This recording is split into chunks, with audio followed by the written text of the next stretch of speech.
गुफों में ऐसे ऐसे राज छुपे हैं जो दुनिया की तस्वीर बदल सकते हैं। मगर हमारे देश में ही कुछ ऐसे जाहिल लोग हैं जो अपने ही ग्रंथों पर विश्वास नहीं करते, रामायण पर भरोसा नहीं करते और रामायण को तो बस एक लव स्टोरी मानते हैं। लेकिन आज हमने ठान लिया है कि इस वीडियो के जरिए ऐसे ऐसे सबूत पेश किए जाएंगे जिसके बाद तो किसी की भी मजाल नहीं होगी कि रामायण पर सवाल उठा सकें। बस आपसे एक गुजारिश है कि इस वीडियो को इतना शेयर कीजिए कि सवाल उठाने वाले लोगों के मुंह पर हमेशा हमेशा के लिए ताला लग जाए। आज के इस वीडियो में हम आपको 6 ऐसे पुख्ता सबूत देंगे जिनको जानने के बाद आपके दिमाग में शक की कोई गुंजाइश ही नहीं बचेगी। तो सभी सबूतों को जानने के लिए बने रहिए वीडियो के लास्ट तक। नंबर 6, रामायण की अशोक वाटिका आज भी मौजूद है। रामायण के मुताबिक रावण ने सीता माता को अशोक वाटिका में रखा था क्योंकि सीता माता ने रावण के महल में रहने से इनकार कर दिया था। लेकिन क्या आपको मालूम है कि वो अशोक वाटिका आज भी मौजूद है? इस अशोक वाटिका को आज श्रीलंका में हंगला बोटेनिकल गार्डन के नाम से जाना जाता है और इस गार्डन में वो खास जगह है जहाँ सीता माता को रखा गया था। उसे सीता एले के नाम से जाना जाता है। लेकिन एक और खास बात जो सभी लोगों को हैरान करती है वो है यहाँ के वृक्ष यानी कि पेड़। रामायण में ये बताया गया था कि अशोक वाटिका का नाम इसलिए अशोक वाटिका रखा गया था क्योंकि उस वाटिका में अशोक के वृक्ष बहुत ज्यादा मात्रा में थे। अजीब बात यह है कि जैसा रामायण में अशोक वाटिकाओं के बारे में बताया गया था, ये बोटेनिकल गार्डन हूबहू वैसा ही है।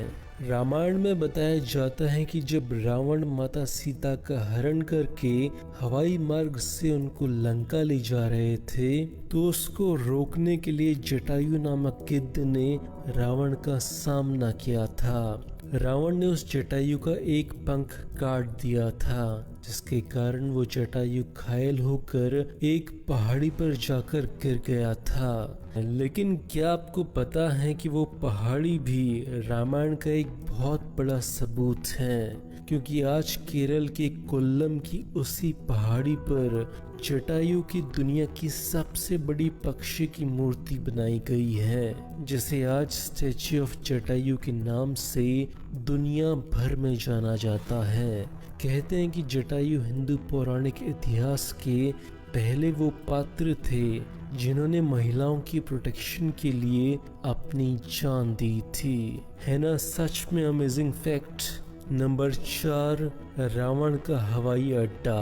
क्या आपको पता है कि श्रीलंका के सिंघाना शहर में वीरागन टोटा नाम की एक जगह है जिसका मतलब होता है विमान उतरने की जगह। अकॉर्डिंग टू श्रीलंकन गवर्नमेंट यही वो जगह है जहां रावण ने सीता जी का हरण करने के बाद अपना पुष्पक विमान उतारा था। ऐसा माना जाता है कि रावण के पास 4 अत्याधुनिक हवाई अड्डे थे।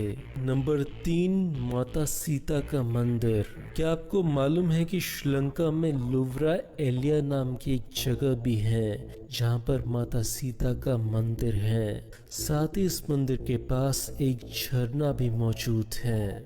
कहा जाता है कि माता सीता इसी झरने में स्नान भी किया करती थी। इस झरने के आसपास की चट्टानों पर हनुमान जी के पैरों के निशान भी मिलते हैं। यहाँ वो पर्वत भी है जहाँ पहली बार हनुमान जी ने ये पर्वत लंकापुर और अशोक वाटिका के बीच में है। हैरानी की बात यह है कि इस पर्वत पर भी ठीक वैसे ही पैरों के निशान मिलते हैं जैसे उस झरने के पास चट्टानों पर मिले थे। तो नंबर 2, राम सेतु है सबसे बड़ा सबूत। वैज्ञानिक भी हैरान।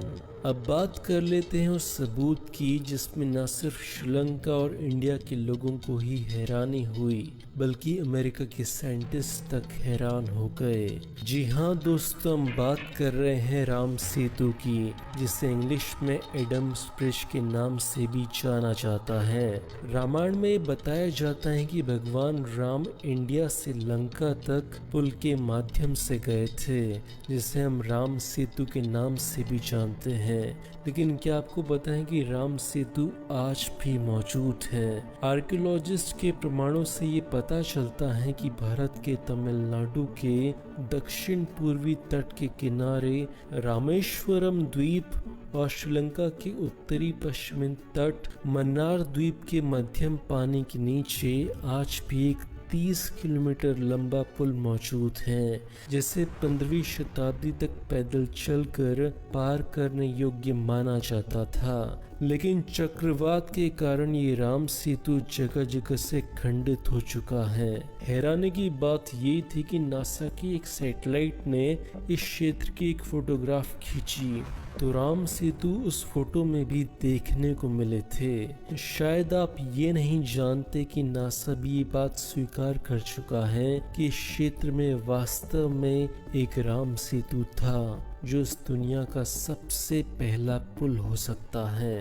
इतने सारे कोइंसिडेंस होना थोड़ा मुश्किल तो लगता है।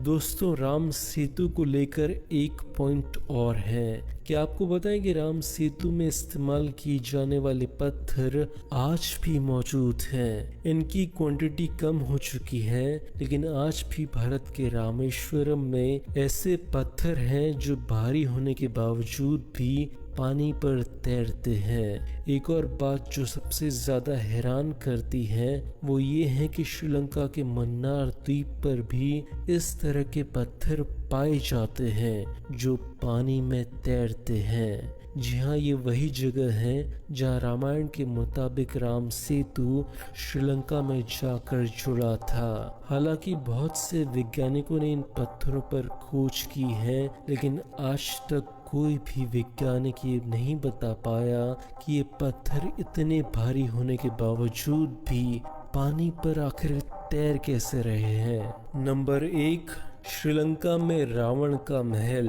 क्या आपको पता है कि श्रीलंका की गवर्नमेंट को श्रीलंका में एक ऐसा महल मिला है जिसको रामायण काल का ही माना जाता है। इस महल से कई गुप्त रास्ते निकलते हैं और उस महल को शहर के अलग अलग केंद्रों से जोड़ते हैं। हैरानी की बात तो ये है कि रिसर्च में ये बात बिल्कुल क्लियर हो चुकी है कि ये रास्ते या फिर जिनको गुफाएं कहा जाए वो नेचुरल नहीं है, बल्कि इनको इंसानों के द्वारा बनाया गया है।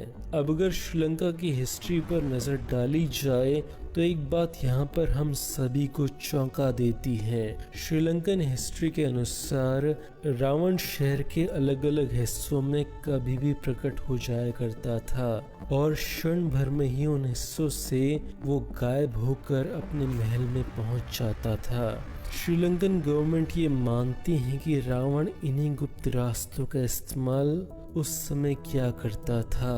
श्रीलंकन गवर्नमेंट तो ये भी मानती है कि इनमें से कई गुफाएं साउथ अफ्रीका तक भी जाती हैं। तो दोस्तों, ये थे रामायण के पुख्ता सबूत